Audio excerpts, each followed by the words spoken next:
to the Federation of Trade Unions in Macedonia, I say congratulations on your 20th Congress. This is a milestone, and it's incredibly important. To the leadership, to the delegates, let me say we know that your solidarity, your strength, and your commitment to indeed the negotiations with Northern Macedonia will make the difference.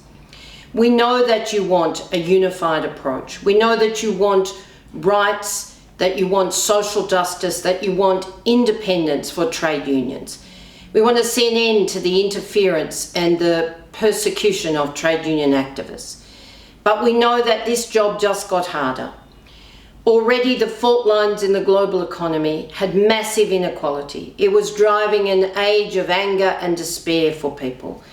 But now, of course, along with the climate emergency, which is a threat to our very existence, then we have COVID-19. It's a massive health crisis, and will continue to coexist with this virus until there's a vaccine or a cure.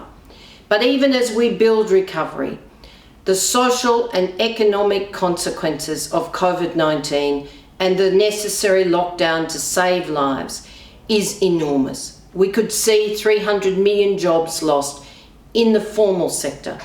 1.6 billion of our brothers and sisters working informally, without secure employment, without minimum wages, without social protection, are facing devastation. So we need a new social contract that's built on the values you will talk about during the Congress, the values of peace and democracy, the values of rights and social dialogue, the importance of making sure that people, that workers, that trade unions are at the centre of your democracy as we seek to rebuild trust in democratic processes. We know that the slump in global income share means that we must look to a very different future, where people have rights, where they have minimum wages, where they have collective bargaining and security of employment that gives them the fundamental confidence to build their families, but also, of course, their society. Last year, the ILO Centenary Declaration negotiated a convention on the elimination of violence in our workplaces. That's critical. It's also critical for the inclusion of women and the fight against gender violence. But we also know that the declaration negotiated concerning the future of work gives us the answer for indeed how to build a better future. A future where every worker has a labour protection floor, has social protection, a transformative agenda for women, and an end to the discrimination and exclusion of women in our workplaces and in our societies, and just transition for climate and indeed for technology. We can never again stand back and see people excluded unfairly from a just labour market.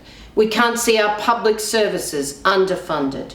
So as we build recovery, and it must be based on social dialogue, then we must build a resilience that underpins the future with those elements as security against future shocks. Peace, democracy, rights, independence, and a struggle for a better future. This is in our DNA, and we know that your strength will carry this forward for your members and for all the people in your nation. I congratulate you, I salute your courage, and I look forward to debating and discussing the issues for the future of a better world.